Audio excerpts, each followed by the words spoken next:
Hi viewers, welcome to JK Samayal. இன்னைக்கு நம்ம ஒரு சூப்பரான ரெசிபி பார்க்க போறோம் फ्रेंड्स. இது பாத்தீங்கன்னா வீட்லயே இருக்க வேண்டிய பனானா எடுத்துக்கறோம். பனானால என்ன பண்ண போறோம்னு பாருங்க. ஃபர்ஸ்ட் இந்த மாதிரி பீஸஸா கட் பண்ணிக்கலாம். நான் ஒரு 4 பனானா எடுத்துர்க்கேன். அது ஃபர்ஸ்ட் இந்த கட் பண்ணத ஒரு ஜார்ல போட்டுக்கலாம். இது எல்லாத்தையும் ஒரு மிக்ஸி ஜார்ல போட்டு தண்ணியே விடாம நல்லா பேஸ்ட் மாதிரி அரைச்சுக்கலாம்.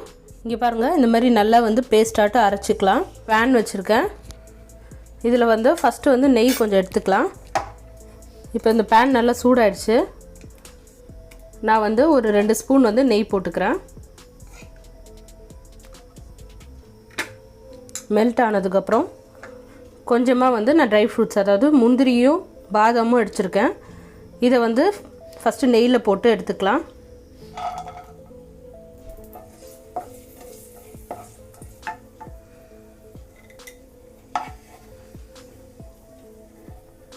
கொஞ்சமாக நான் திராட்சையும் சேர்த்துக்கிறேன். இந்த காஞ்ச திராட்சையும் போட்டு கொஞ்சம் அந்த உப்புட மாதிரி வரும்போது எடுத்துடலாம். லோ ஃப்ளேம்லேயே வச்சிங்க, தீச்சிடாதீங்க.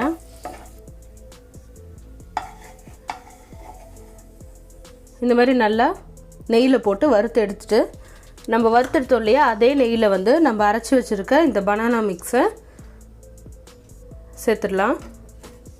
ஸ்லோ ஃப்ளேமில் வச்சிங்க. இது நல்லா பச்சை வாசனை போகிற அளவுக்கு ஃப்ரை பண்ணிகிட்டே இருங்க. இதில் நான் எதுவுமே சேர்க்கல, வெறும் பனானா மிக்ஸும் நெய் மட்டும்தான் இருக்குது. இது ஒரு 2 நிமிஷம் ஆகுங்க.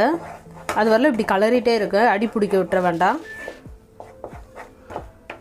உங்களுக்கு அந்த ஸ்மெல் போகிறது க்ளீனாக தெரியும். அந்த பனானா ஸ்மெல்லு நல்ல ஃப்ளேவர் வரும்.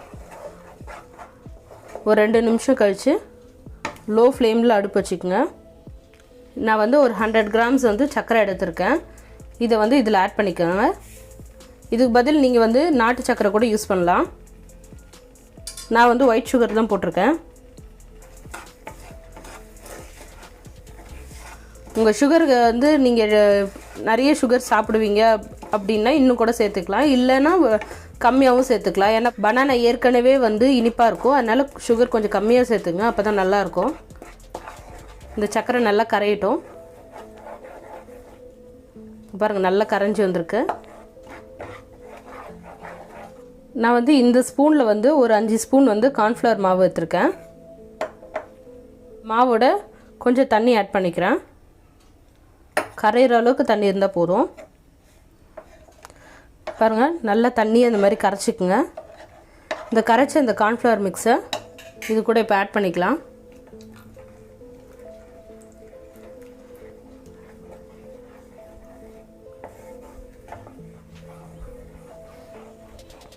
லோ ஃப்ளேமில் வச்சு கலரிட்டே இருங்க.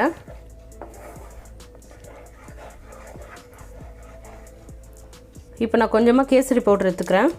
இந்த கேசரி பவுடர் உங்களோட ஆப்ஷனல் தான், நீங்கள் வேண்டான்னு எடுத்துக்க வேண்டாம். இது இல்லாமலே சாப்பிட்டாலும் நல்லா தான் இருக்கும்.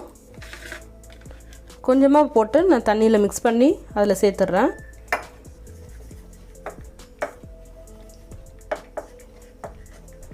இப்போ நம்ம இதில் ஆட் பண்ணிக்கலாம். கட்டியாகாமல் கலரிட்டே இருங்க. கொஞ்சமாக நெய் சேர்த்துக்குங்க. இது நம்ம வீட்டிலேயே செய்யக்கூடிய ரொம்ப ஈஸியான ரெசிபிங்க. நீங்கள் செஞ்சு பாருங்கள், கண்டிப்பாக எல்லா குழந்தைங்கள்லேருந்து எல்லாருக்கும் ரொம்ப பிடிக்கும். அது நீங்கள் நெய் ஊற்றும் போது கொஞ்சம் ஒட்டாமல் வரும், அதுக்காக தான் நம்ம நெய் நடுவில் ஆட் பண்ணிக்கிறோம்.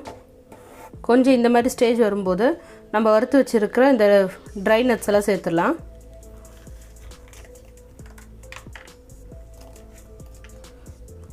இங்கே பாருங்கள் நம்ம செய்யும்போது எவ்வளோ தண்ணியாக இருந்தது, இப்போ நல்லா இந்த அல்வா பதத்துக்கு வந்துடுச்சு. நம்ம வீட்டிலேயே செய்யக்கூடிய ஈஸியான ஒரு பனானா அல்வா அது. இதை நம்ம அப்படியேவும் சர்வ் பண்ணலாம், இல்லைன்னா பீசஸ் போட்டும் சர்வ் பண்ணலாம்.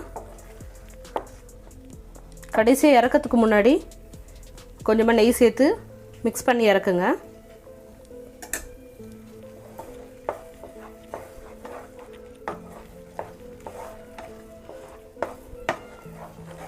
நம்ம சுவையான பனானா ஹல்வா ரெடிங்க.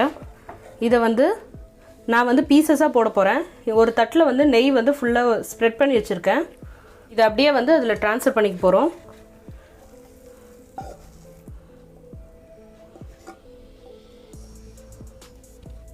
இதை வந்து ஒரு தட்டில் நெய் போட்டிருக்கோம் இல்லையா, ஸோ இதை ஃபுல்லாக வந்து ஸ்ப்ரெட் பண்ணிக்கலாம்.